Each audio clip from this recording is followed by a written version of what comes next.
Eh oui, bienvenue sur la chaîne du Doc Nanar. Est-ce que je suis content de vous voir après avoir passé je sais pas combien de temps à avoir modifié un plan, avoir été satisfait, avoir fait un petit changement et n'avoir jamais été satisfait une deuxième fois. Bref, eh oui, bienvenue dans l'antre du Doc Nanar, là où on parle du vrai cinéma, le cinéma des pauvres. On voit magnifique poster. Tupac qui me surveille, que je dise pas de la merde. Keep your head up. Message à tous mes youtubeurs, à tous mes collègues qui ne font pas de vues comme moi. Et surtout, l'affiche. Libre à en crever. Bon, le cadre est trop petit.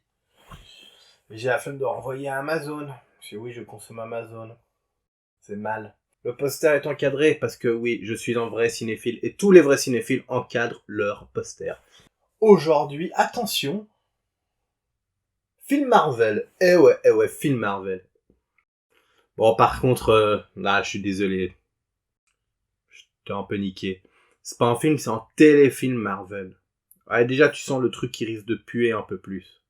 Mais aujourd'hui, grâce à moi, tu vas découvrir à quoi ressemblait un film Marvel avant tout le gros buzz des films Marvel, avant que le film de super-héros devienne, comme il est un peu actuellement, le film populaire par excellence. Aujourd'hui, on a les films de super-héros et les films avec The Rock, qui est en super-héros de la vraie vie. Donc, en fait, il n'y a plus que des films de super-héros, les gars. Ouais, ça, c'est de l'impro, c'est moi qui dis de la merde, hein. En gros, aujourd'hui, on va parler de quoi ressemblaient les films pour geeks avant que les films pour geeks deviennent cool. On va parler de la culture geek avant Cyprien et Squeezie. Donc aujourd'hui, le film qui nous intéresse est Nick Fury, Agent of Shield. Enfin, pas le film, le téléfilm. C'est réalisé par Rod Hardy, qui a réalisé quelques épisodes de plein de séries différentes, et quelques films, mais le moins bien noté, c'est Nick Fury, et on en parle sur cette chaîne. Abonne-toi. Bon, comme son nom l'indique, je vais pas te prendre pour un débile, le héros de ce film, c'est Nick Fury. Mais c'est Nick Fury avant le wokisme. Donc il n'est pas joué par Samuel L. Jackson, mais par David Hasselhoff.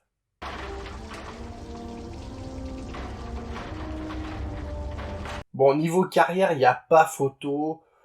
Par contre, niveau coolitude, je trouve que ça se tape. Et comme je vous l'ai annoncé, cette chaîne est un peu plus sérieuse, un peu plus travaillée que ma précédente.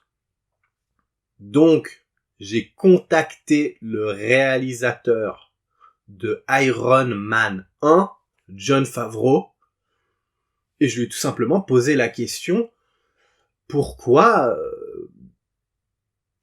Nick Fury est joué par Samuel L. Jackson et pourquoi il a donné ce rôle d'un personnage qui, je crois, en plus dans le comics c'est blanc, à un acteur noir. Chut, regardez, il y a mon ordinateur, je suis en direct avec le réalisateur du film. Je chuchote pour aucune raison. Et surtout, ça va me permettre de lire mon texte et que vous ne voyez que du feu. Hi, Mr. Favreau. I have a question about the character of Nick Fury in your movie. He is played by Samuel L. Jackson. In the comics, Nick Fury is white. So why it is color swap, Mr. Favreau? It's because of the French market.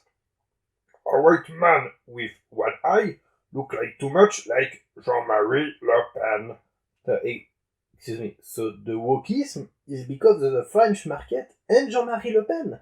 Exactly, it is because of Jean-Marie Le Pen. Personnellement, j'étais pas du tout au courant de tout ça. Maintenant, vous le savez, la cause du wokisme. Bon. Étonnant, après c'est Jon Favreau, hein. Bon, on va reparler du film, les gars. Moi, j'aime bien David Hasselhoff. Et j'aime bien sa deuxième partie un peu de carrière, un peu chelou quand même. Où il joue son propre rôle, une parodie souvent de lui-même. Alors, je kiffe à une seule condition, c'est que lui-même a vraiment du second degré, genre Van Damme, tu vois. Et pas qu'il le fasse en mode juste pour remplir son frigo, et puis en fait, il a pas d'humour, t'sais. Et il souffre, il est là. Non. Ouais, alors, David, pour ton prochain rôle, faut que tu joues un mec qui court sur une plage, mais comme maintenant t'es vieux, tu te fais mal à la hanche. Pourquoi non? Je n'aime pas ça.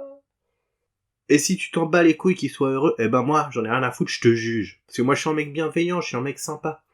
Et je veux être sympa avec David Hasselhoff. Et je suis persuadé que mon plan est encore trop sombre et qu'on dirait que on voit pas cet œil-là. Bon, on verra bien. À chaque fois, je me fais cette réflexion, hein. Ouais, je fais le making-of en même temps que la vidéo, on s'en bat les couilles, hein. De toute façon, on est là pour passer un bon moment. Bon, le film, comme en milliards de films de ce genre, c'est le vieux militaire qu'on rappelle pour une dernière mission. Pauvre vieux. Je suis désolée pour Clay, mais on est persuadé qu'Hydra a voulu t'envoyer un message. Vous leur direz que je l'ai reçu. Parce que les méchants sont trop méchants et que les nouveaux militaires ont plus de couilles. Ah putain, ces nouveaux militaires là. Genre, oh non, on veut pas créer de génocide. Le Vietnam, c'est une erreur. Quelle bande de fiottes. Par contre, on se rend compte qu'à l'époque, être super-héros dans un Marvel, ça paie pas non plus. Mais putain, les mecs, regardez ça. Le mec vit dans une grotte qui doit avoir un taux d'humidité de malade. Non mais vraiment, toutes ses fringues doivent être moisies et genre, comment il fume ses cigares? Ils doivent sûrement tomber en miettes, quoi. Je veux dire, il peut pas garder ses cigares dans une grotte comme ça. Franchement, c'est insupportable. Non, je déconne, on s'en bat les couilles. Fury va donc aller au siège social du Shield. Quoi? Vous dites quartier général? Ce moment va servir à rencontrer tous les personnages secondaires. Le sidekick nul. Incendie détecté. Veuillez évacuer par les sorties de secours les plus proches. Prise de contrôle. Prise de contrôle. Je répète, veuillez ne pas utiliser cet ma ascenseur. mastercode, Incendie détecté. 0094. Mais t'es pas abonné, t'as pas liké et t'as pas commenté la vidéo. Est-ce que cette punchline de Nick Fury te donne pas vachement envie de le faire? Veuillez ne pas utiliser cet ascenseur. Utilisez cet ascenseur. Veuillez évacuer par Il y a besoin d'un petit réglage. La meuf sidekick nulle. Ça fait 2. J'aime bien cette vie de sauvage. Et moi je sais que tu meurs d'ennui. Hydra a repris du service, C'est Nick. impossible. Von Strucker est mort. Je l'ai tué de mes propres mains. Hier, Hydra a pris d'assaut une de nos bases. Le corps de Von Strucker a disparu. Et ils ont tué Clay pendant l'attaque. La meuf qui a des super pouvoirs. Les super pouvoirs sont pas ouf. Un peu nuls. Kate Neville. Vous songez à Clay Quaterman. Vous n'avez pas eu l'occasion de lui dire au revoir. Oh, j'ai dit le pouvoir était un peu nul, je déconne.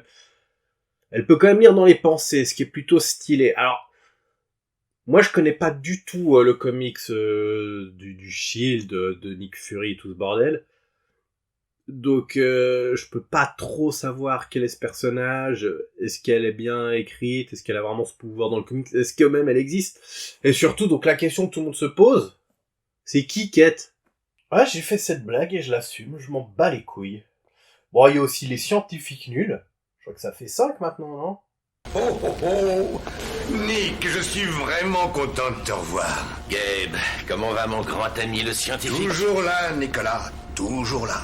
Et surtout, le dernier, le chef trop procédurier qui a le seum contre la virilité de Nick Fury, quoi. Eh bien, je vois que vous n'avez pas changé. Mais rentrez-vous bien ça dans la tête. SHIELD a été créé pour fonctionner en tant que force multinationale de défense, et pas pour faire vos petits caprices. Est-ce que c'est bien clair? En même temps, je pense que même Mike Tyson serait jaloux de la virilité de David Hasselhoff. Vous avez vu ses poils? En bref, plein de personnages pas très attachants. Mais surtout, le robot Nick Fury, le robot de Tchekhov. On se dit, ah bah ça va sûrement servir quelque part dans le film. Après, il est bien fait. Il est beau comme un dieu, hein? Il est beau comme un dieu, hein? Son cerveau est fait de matrice cérébrale programmée avec tes propres engrammes de mémoire et tes réflexes. En d'autres termes, non seulement ce robot parle comme toi, mais il bouge aussi comme toi. Donc sa mission, ça va être d'empêcher les méchants de mettre en place leur plan diabolique. Tu peux pas être un poil plus précis? Alors en gros, l'IRA, ils doivent récupérer l'ADN du nazi pour se battre pour leur indépendance. Je suis pas beaucoup plus clair, moi, en fait. Bon, j'arrête les conneries. Non, en vrai, les méchants, ils ont en plan pas mal. Et c'est pas l'Ira, c'est l'Hydra. J'ai déjà fait la blague. Et si vous avez le moindre doute concernant ma décision de prendre le commandement, parlez tout de suite ou taisez-vous à jamais. Alors je veux que maintenant vous preniez les armes, vous tous, et chacun de vos soldats. Nous sommes au service de l'anarchie. Il est temps, messieurs, que le monde tremble à nouveau devant nous. Alors, cette formidable actrice, ouais, sacré niveau, on vient de le voir, et comme moi, elle est suisse. Et par contre, elle a une histoire très particulière. Donc je crois qu'elle a fait du mannequinat, des trucs comme ça, mais surtout, elle vient de la misère. Elle vient des quartiers chauds de Zurich. Elle a été, vraiment, elle s'est fait toute seule, en galère de thunes toute sa vie. Elle vient vraiment d'une famille pauvre. Je crois même qu'elle a fait des années en foyer, parce que l'État l'a enlevé à ses parents qui galéraient trop. Et c'est pour ça que quand elle a fait sa carrière d'actrice, elle a décidé de choisir comme pseudonyme Andra S. pour se rappeler de ses années de misère. Ah ouais, je suis aussi fier de cette blague. Ah les gars, quand on n'a pas le niveau, il nous reste au moins la fierté. Et ça, c'est important. Kate va utiliser son pouvoir pour lire dans les pensées de Zola, le méchant nazi. Ouais, il l'avait sous la main, il l'a récupéré assez vite. Attention, là je suis assez, pour une fois dans cette vidéo, je vais être un peu sérieux. Trigger warning. Ancien nazi, il a vécu la Shoah, la guerre, une vie de violence. Elle va lire dans ses pensées, on va voir les images, donc... Voilà. Virez les gosses. Et virez les sensibles. Fraulein. J'adore.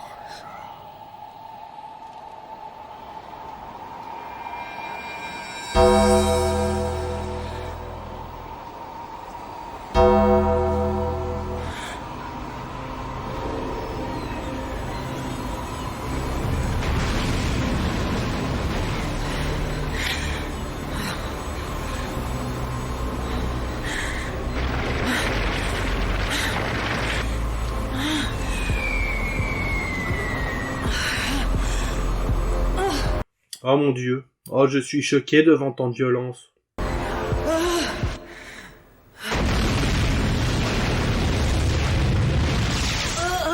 Qu'est-ce que vous lui avez fait?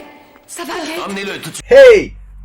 T'aimes cette vidéo pour l'instant? Eh ben, dis en commentaire le nombre de traumatismes que ce montage a déclenché chez toi. Moi, c'est 4! Mais revenons à Miss Zermi. En plus d'avoir vécu dans le ghetto, c'est une vraie espionne, la Sandra S. Elle se fait passer pour une agente d'Interpol, Eva Nikenik, qui est pas très malin, et en essayant de le pécho, elle va l'empoisonner avec le baiser de la mort. On va donc avoir notre héros qui est empoisonné. Ça va lui donner encore plus envie de faire sa mission. Si maintenant il a une bonne raison. La gonze, elle lui a refilé le sida de la bouche.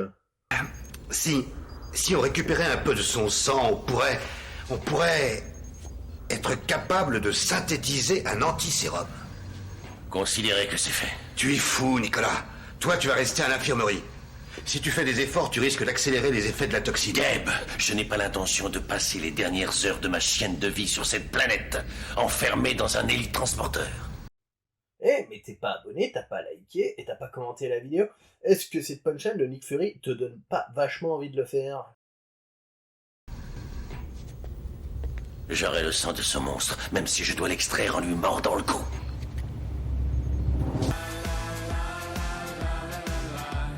Nick Fury a donc 48 heures à vivre, et les gentils ont perdu les traces du nazi Zola. C'est plutôt la merde. Et en plus, les méchants, ils vont carrément venir les troller dans leur propre base. Fury! Bravo! Vous avez déjà fait foirer une opération.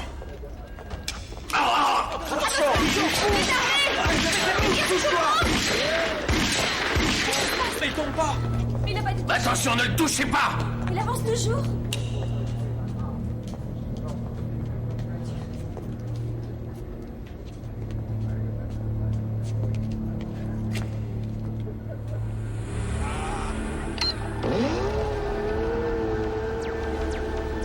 C'est un message pour le directeur de SHIELD, Jack Pincer. Écoutez bien attentivement. Des missiles contenant le virus visage de la mort ont été programmés pour exploser sur Manhattan. Vous avez jusqu'à 18h demain, temps moyen de Greenwich, pour réunir $1 milliard américains. Nous vous dirons où et quand nous les remettre. Si vous essayez de faire évacuer Manhattan, cela sera suivi de l'exécution immédiate de notre menace.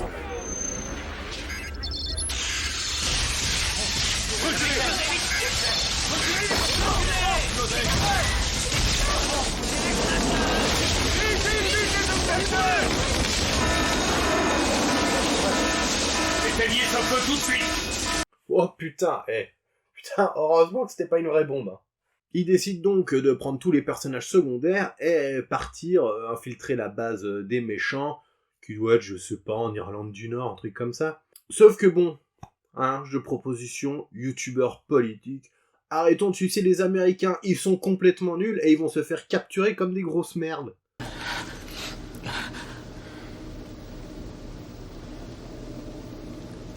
C'est pas normal. Je le sens aussi. Quelque chose ne va pas. Et pourquoi? Tout est bien trop facile. Allons-y.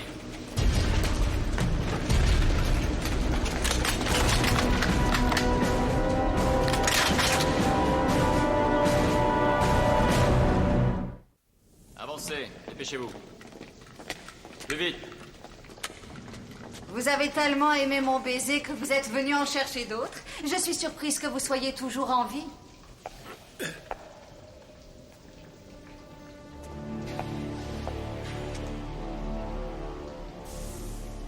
Dites-moi une chose. Même si vous récupérez la rançon, vous lâcherez quand même votre fichu virus. Bien sûr, c'est évident. Par contre, Sandress, vraie tenue de méchante. C'est ma gossure, comme disent les jeunes. Puis ça change des costumes tout noirs, moches, là, des derniers X-Men qui sont sortis il y a 20 ans. Ou des trucs Disney, quoi. Bon, la fin, c'est la mission, quoi. Et on se quitte sur... moi, je vous dis au revoir. Le mois visuel vous dit au revoir, déjà. Puis on va se quitter sur mon avis, je vais le lire, parce que de toute façon, mon avis, on s'en branle un petit peu. De toute façon, tu vas regarder le film, hein, je vais le mettre. Mais t'es pas abonné, t'as pas liké et t'as pas commenté la vidéo. Est-ce que cette punchline de Nick Fury te donne pas vachement envie de le faire? Je crois qu'Hydra rembourse bien les prothèses. Non! Fury est déjà mort. Mon avis sur Nick Fury. Le film, c'est vrai que bon, les films de super-héros ont quand même changé de place dans le cinéma. C'est genre maintenant les films populaires par excellence. Oui, je reviens juste pour vous dire, oui, alors ma conclusion, en fait, c'est moi qui répète ce que j'ai dit au tout début de la vidéo. C'est pour le watch time. 10 minutes, des pubs.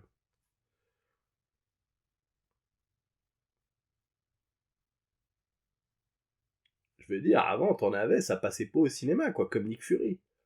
Bon, après, c'est peut-être parce que c'est le pire aussi, mais bon, on est sur la chaîne qui parle de nanar. Et je pense qu'on est quand même sur un nanar. Parce que l'acting de Sandress et les punchlines toutes nulles de Nick Fury, pour moi, il mérite le tampon nanar. Il a les qualités requises et j'ai quand même pris un peu de plaisir devant ce film. Même si on n'est clairement pas devant le nanar du siècle, quoi. C'est pas Blood Freak.